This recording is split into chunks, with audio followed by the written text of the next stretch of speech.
Buen día, amigos, qué gusto saludarlos. El día está fantástico, es una verdadera maravilla. Día de invierno, por supuesto, pero igual hay tristeza en el corazón de mucha gente.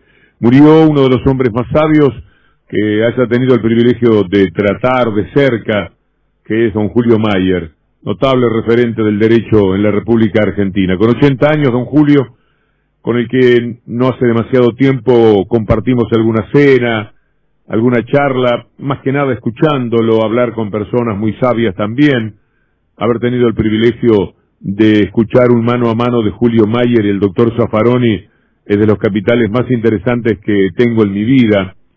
Julio Mayer es un hombre que era muy acompañado por el humor cordobés, donde se recibió en Córdoba, estoy hablando, a los 23 años en el derecho. Graciana Peñafort, siempre tan valiosa en sus consideraciones, escribió: me acabo de enterar que se murió una de las personas más sabias y generosas que conocí en la vida, el maestro de todos nosotros.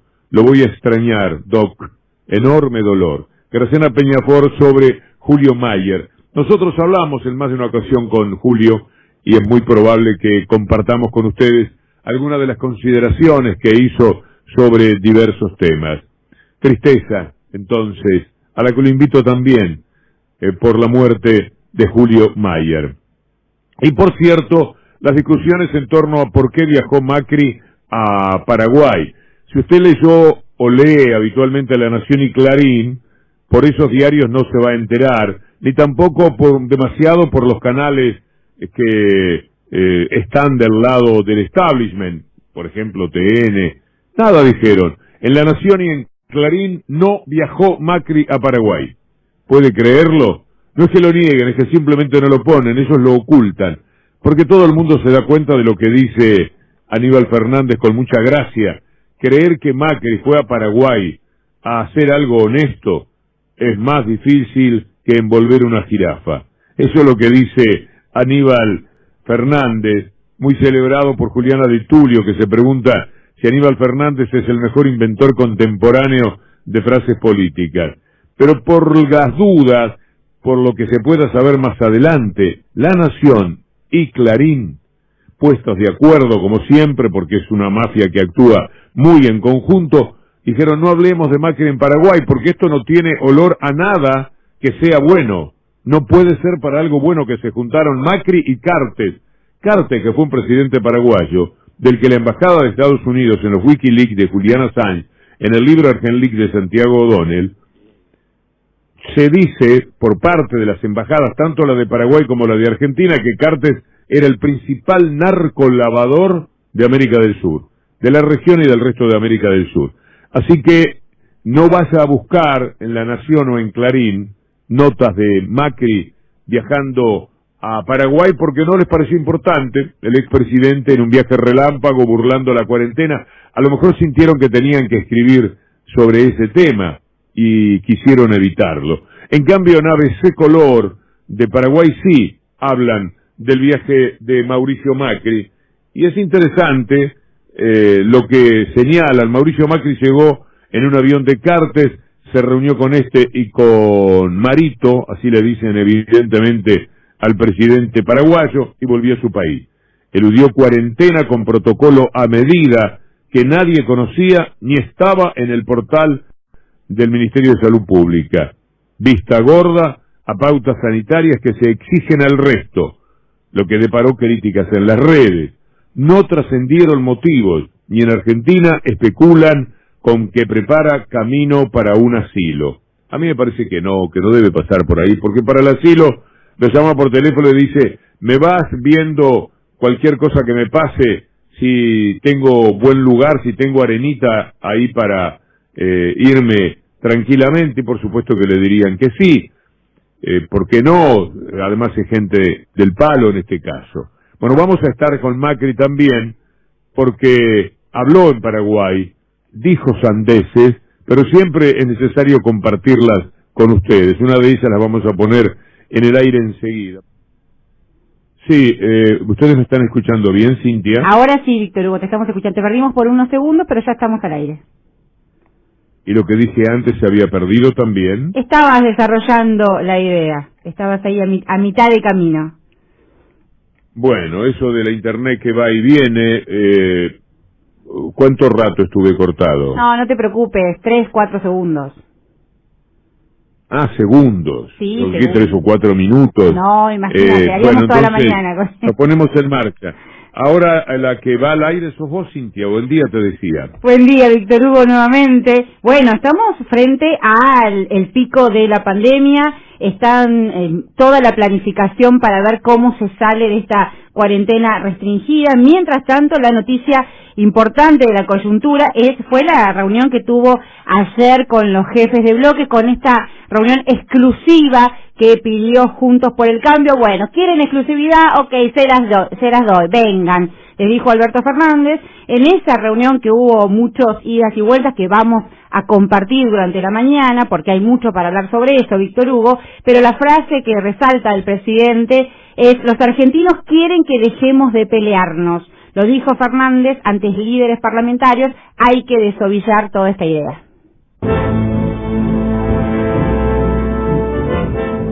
Siempre que tengo una oportunidad quiero venir a este país que tanto quiero. Pero acá obedeció una invitación de mi amigo Horacio Cartés, presidente Cartés, para también repasar una agenda acerca del futuro, de cómo hay que salir de este momento de preocupación que ha significado esta pandemia, también de cómo salir del miedo, porque el miedo ha llevado a la urgencia, a la tomada de decisiones apresuradas que pueden haber sido muy dañinas. Entonces lo que hay que volver es a la calma, a confiar en nuestros profesionales de la salud y empezar a retomar con cuidado y empoderando a la gente la normal actividad.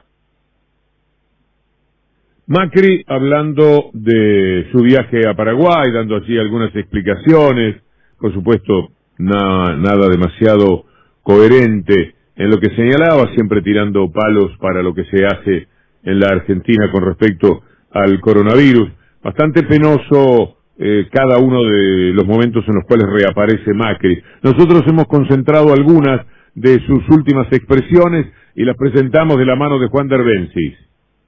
Por eso le quiero decir al presidente electo que él puede confiar de que después de mucho tiempo va a encontrar una oposición constructiva y no destructiva. El fenómeno que estamos viviendo, como decía, que recién comienza, nos lleva al desafío de evitar algo que es mucho más peligroso que el coronavirus, que es el populismo. Acá lamentablemente hemos visto un gobierno que ha intentado en la pandemia avanzar sobre libertades, libertad de expresión, todo lo que ha generado esa reacción monolítica, activa, fuerte de la sociedad, que se ha movilizado a expresarse en contra de estos abusos o avances. Por eso me pareció muy interesante citar a Hans Rosling con su libro, él murió hace 2 años. No sé si sabéis que él dijo que había 5 cosas que le preocupaban en el libro. Y una de las 5 dijo la futura pandemia, que seguramente va a ser una gripe, va a ser muy contagiosa. Entonces va a agarrar a este mundo con esta nueva capacidad de comunicación que está siempre impulsada hacia lo negativo. Espero que no se mueva de la mano del pánico, de la urgencia, del miedo, que generalmente, insisto, se demuestra la enorme mayoría de las veces de que no es tan dramático. Recordemos como personas habitantes de este mundo cuántas veces alguien nos aborda con algo que es dramático y urgente, y 99% de las veces termina no siendo ni dramático ni urgente. Un resfriadillo. De decisiones apresuradas que pueden haber sido muy dañinas. Entonces lo que hay que volver es a la calma, a confiar en nuestros profesionales de la salud y empezar a retomar con cuidado y empoderando a la gente la normal actividad. Una oposición constructiva y no destructiva. Cuando Macri habla de volver a la normalidad, uno no puede menos que asombrarse.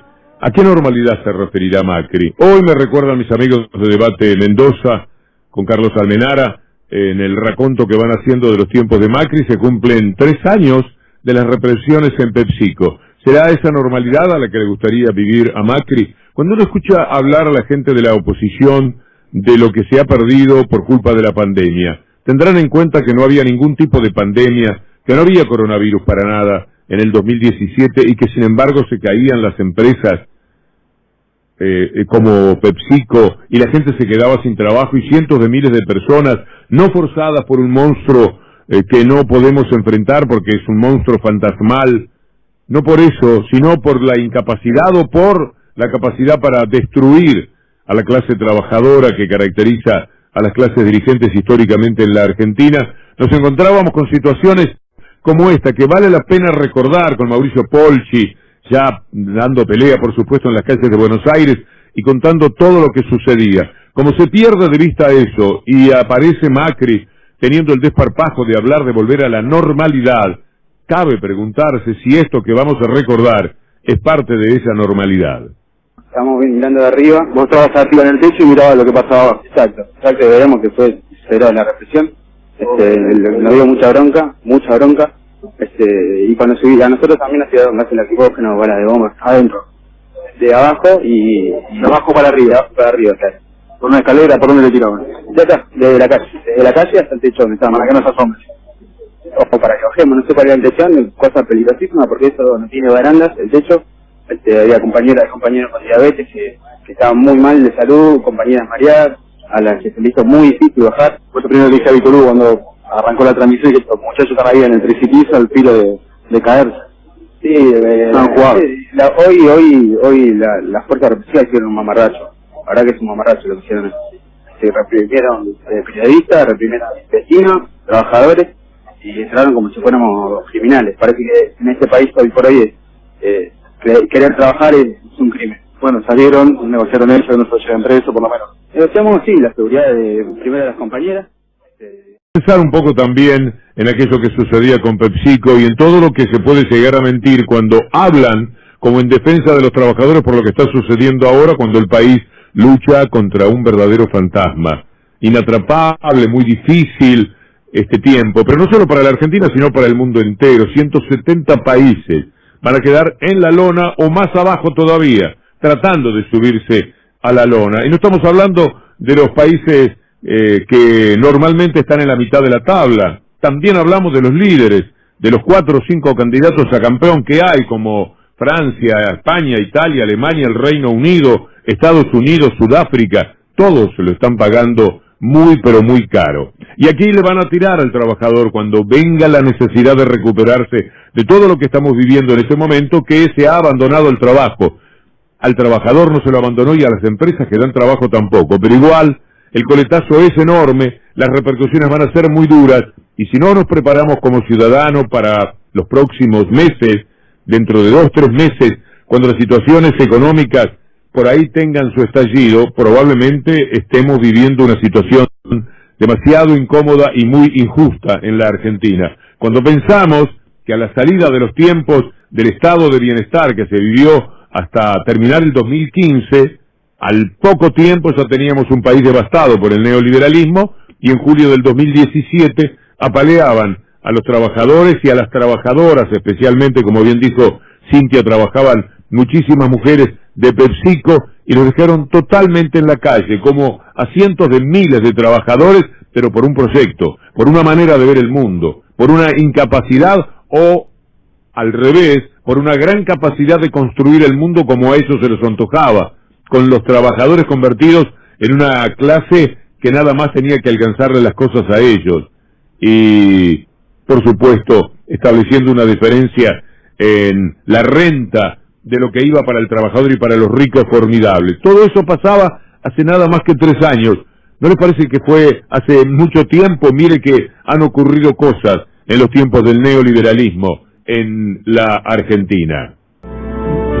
Víctor, hubo la reunión de ayer con el presidente Alberto Fernández y Juntos por el Cambio, que lo hizo de manera exclusiva. Recordá que a la mañana estábamos hablando de que Juntos por el Cambio se negaba a participar de una reunión interbloque, que pedían exclusividad. Luego, a primera hora de la tarde, Alan Longi ya estaba informando aquí en la radio que, bueno, efectivamente, Alberto Fernández había decidido realizar esa reunión al pedido de Juntos por el Cambio. Se sumó Máximo Kirchner. Los argentinos quieren que dejemos de pelearnos, fue la frase que más trascendió de esa reunión, que comenzó alrededor de las 6 de la tarde. una hora después del horario previsto, con la presencia de parlamentarios del Frente de Todos y de Juntos por el Cambio, y estuvo ausente el presidente de la coalición cívica. A ver, por la oposición participaron los senadores macristas Schiavone, Rodríguez Machado, los radicales Luis Naidenov y Martín Lustó, y los diputados que estuvieron presentes estaba el macrista Álvaro González y el radical Alfredo Cornejo, además de Negri y Ritondo. Detengámonos en lo que dijo Negri. Hoy solamente hemos dado un paso, un pequeño paso, frente a un abismo enorme entre la incertidumbre de la salud, la incertidumbre de la economía y la incertidumbre del futuro. Nosotros no fuimos a hablar ni de odiadores ni nada que se parezca. Bueno, ahí lo tenemos a Negri. Después de esta reunión que le había pedido Juntos por el Cambio, que se habían negado a participar de la ampliada, que Alberto Fernández cedió y dijo, bueno, quieren exclusividad, vamos a reunirnos, Juntos por el Cambio minimizó el diálogo con Alberto Fernández. Estábamos escuchando a Mario Negri, que señalando que se fue con un sabor agridulce. Esa fue una de las declaraciones. Hubo varias en ese sentido. ¿Qué dijo, por otro lado, Naidenov? No puede el presidente convocar al diálogo cuando su propio vocero a las 24 horas incita a la violencia y el odio a la Argentina. Yo creo que fue un primer encuentro donde cada uno expresó lo que siente y esperemos que no, reitero, que no sea una simple foto. El desafío lo tiene el gobierno y tiene que superar las enormes contradicciones. No se puede convocar al diálogo y echar más leña al fuego con los cercanos o los que lo rodean. Ese desafío lo tiene el propio presidente de la República. A ver, si se trata de un diálogo constructivo que apueste a la convivencia civilizada, vamos a estar. Pero para incendiar la Argentina nosotros no estamos, ¿eh? Pero entonces, ¿cómo es, Naidenov y Negri? ¿Cómo es la cosa? Si se está intentando construir con cierta ingenuidad, para mi gusto, pero esto es solo una apreciación personal, que se puede construir una cuestión de Argentina unida con la oposición y la oposición responsable. Por un lado lo tenés a Macri hablando barbaridades anticuarentena desde Paraguay y tenés a la oposición a la que el presidente le dio la derecha de reunirse diciendo que acusando a los funcionarios del Ejecutivo de tener un discurso incendiario. ¿Esta derecha quiere ser una oposición democrática? No, Cintia, no. De ninguna manera.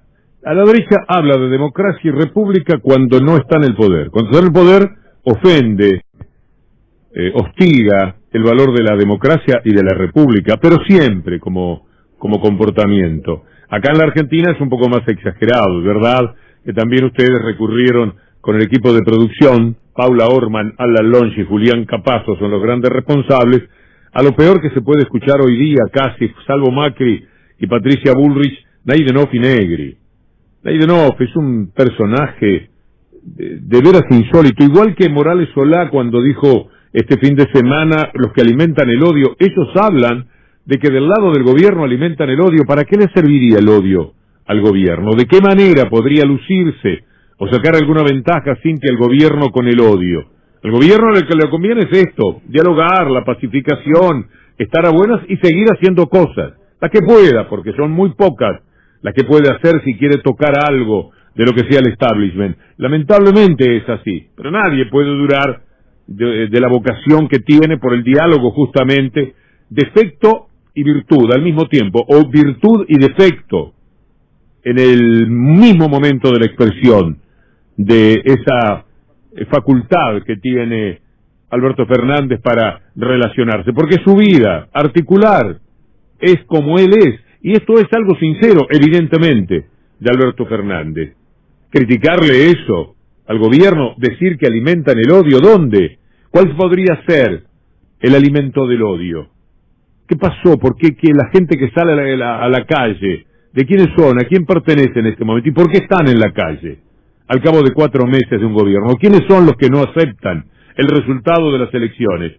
¿Quiénes están felices con lo que pasó? ¿O los que gobiernan?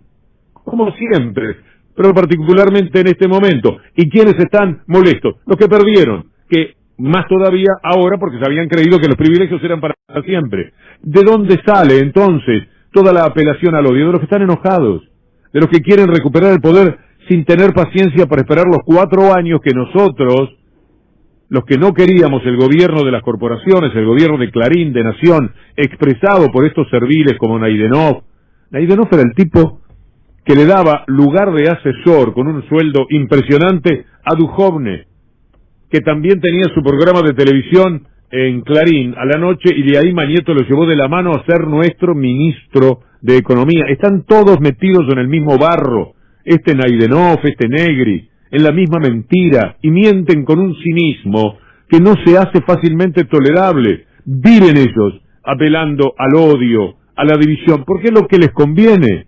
El tránsito normal y sereno que tendría que tener un país que lucha contra un enemigo común, un enemigo de todos, un enemigo que se llama coronavirus, no se tiene porque salen a la calle enloquecidos por esos diarios mafiosos de Clarín y Nación y por personajes que son apenas damas de compañía o caballeros de compañía de estos intereses que se mueven en nuestras vidas para hacerla más chica, para hacerla más pequeña, para que no se pueda cumplir ninguno de los sueños de eso que queremos ser, de eso que soñamos, y es imposible ser, particularmente por la acción constante de ellos, de un simple diálogo, de una convocatoria que ellos mismos pedían. Cintia, ¿a vos te parece que pueden hacer este escándalo de 2 o 3 días? No quiero ir. Sí, vamos a ir. Bueno, alguno va a ir. No quiero reunirme con los que son partidos más chicos, con los bloques más chicos. Nosotros somos muy importantes y nos tenemos que reunir por otra cuenta. Bueno, decirles que sí, le dijo Alberto Fernández a Massa, nos reunimos con ellos solos en la reunión virtual, que sí aceptan en este caso, pero no están en condiciones de aceptar cuando se trata de votar leyes. Bueno, hablemos con ellos nada más. Hablaron con ellos, tampoco les gustó, porque querían que la agenda la pusieran ellos. Muchachos, como dice Tomás Méndez, muchachos, ¿quiénes son los que gobiernan? ¿Quiénes son los que pueden en estos momentos marcar el eje de una discusión? ¿No van a ser los que están en la oposición y quieren una cosa completamente distinta al gobierno? Este es un gobierno que mal bien, con poco tocable hasta ahora, ha hecho de su discurso el intento de una realidad que se compadezca con un mundo un poco mejor, más integrado, más inclusivo, más progresista, de más derechos, de más cuidado del trabajo y de los trabajadores. Esta es evidentemente la preocupación que han tenido. Les sale el cruce de la pandemia, y en vez de tener la elegancia espiritual, la calidad humana, de decir, bueno, en este momento estamos todos de duelo, no podemos recurrir a lo peor de la política. La política es la política, pero de vez en cuando también la humanidad es la humanidad. Vamos a ir por otro camino, vamos a esperar un poquito. Es cuestión de esperar hasta agosto, septiembre. Ahora ya vienen los meses en los cuales se va a notar lo que la Argentina va a vivir de problemas económicos, etcétera, y ahí van a sacar toda la ventaja, tratando de que se olviden, porque más o menos lo han conseguido, entre esos diarios que no anuncian ni siquiera el viaje de Macri a Paraguay porque no lo quieren comprometer al hombre. Con esos diarios, más o menos, han conseguido el propósito que han tenido de llevar a cabo toda esta forma repudiable de vivir la política, pero que para ellos es quizás lo único que les da placer y satisfacción. Con esos mismos diarios, para septiembre, octubre, cuando llegue el verano, que va a ser pobre, decir cualquier cosa, para que nos olvidemos cada día más de lo que hicieron. Hoy escuchábamos las notas en PepsiCo. Se pueden ver también las represiones, si ustedes buscan seguramente van a ver cómo fue la represión de PepsiCo, atroz. Eso hicieron ellos, y ahora se conmueven porque se caen algunas pymes inexorablemente, como en todo el mundo sucede, en algo que es verdaderamente una desgracia, pero de la que no tiene ninguna responsabilidad el gobierno. No la tiene, no por quitársela. Con toda franqueza, con la mano en el corazón, de la manera que ustedes quieran, hay que admitir que el gobierno ha recibido la visita de un monstruo intocable, invencible casi, salvo por la disposición que tomó. Solo vencen al coronavirus aquellos que han hecho la cuarentena, aquellos que se encerraron y no permitieron para nada el desafío de ir a buscar el virus. Esa gente quedó a salvo, y eso se hizo porque el gobierno tomó esa decisión, la única que había a mano, lo único que se podía hacer para preservar la salud. Esto se daba de punta con la economía. Entonces, cuando aparece este chafalote de personaje de la política tan rechazante que me resulta Mario Negri, escúchenlo otra vez, mezclando siempre, porque juega, no, que sí, entendemos lo de la salud y todo lo demás, pero también está la economía. Lo que pasa es que una fábrica con 200 trabajadores, si funciona, mata, enferma, mínimamente enferma, y algunos los mata. Y entonces no puede ir. Los 200 trabajadores no podían ir. Hubo que cerrar la fábrica, y eso es una derrota. Ahí se pierde. Y los que no lo hicieron, Italia, España, particularmente Italia, murieron a carradas, a camiones de ejército que los sacaban por la noche de las ciudades para que la gente no fuese testigo. E igualmente tenían el problema económico que ahora deben afrontar. La caída del Producto Bruto de Italia, según las estimaciones del Fondo Monetario, es 3 puntos peor que la Argentina, casi 13 a casi 10. Eso por ahora, al menos, en estimaciones que hace no la AM750. El Fondo Monetario Internacional lo está diciendo. Escuchemos otra vez a Mario Negri, porque me quiero dar un poquito de fastidio para, de alguna manera, hacer promedio con el día maravilloso que tenemos. Hoy solamente hemos dado un paso, un pequeño paso, frente a un abismo enorme entre la incertidumbre de la salud, la incertidumbre de la economía y la incertidumbre del futuro. Nosotros no fuimos a hablar ni de odiadores ni nada que se parezca. Hablamos de la Argentina, de la cual nosotros somos la oposición que debe controlar y que representa el 40-41% de la sociedad. Este hombre está hablando Mario Negri, de que no se comportan como odiadores. Los últimos gestos que uno puede recordar de Negri, aquel del abandono de la bancada porque estaba Scioli, cuando iban a votar privilegios, y ellos estaban a favor de los privilegios, e iban a buscar terminar con esos privilegios, y se fueron, y judicializaron, y metieron el escándalo a través de los diarios. Eso es violencia, porque ellos sabían que estaban mintiendo, y convirtieron en un hecho de dignidad, con Mario Negri a la cabeza, que hizo su clásica imitación de Alfonsín, con un discurso que por supuesto no tiene nada que ver con el doctor Raúl Alfonsín, y que además era la negación del control de privilegios, un poco de control de privilegios de quienes los tienen bochornosamente en la sociedad argentina. Eso es violencia, y contra eso hay que luchar, Cintia, cada uno de los días de nuestra vida. Pero los pueblos sabios no se callan la boca, inventan los claveles de amor en la vereda y derrotan las sombras.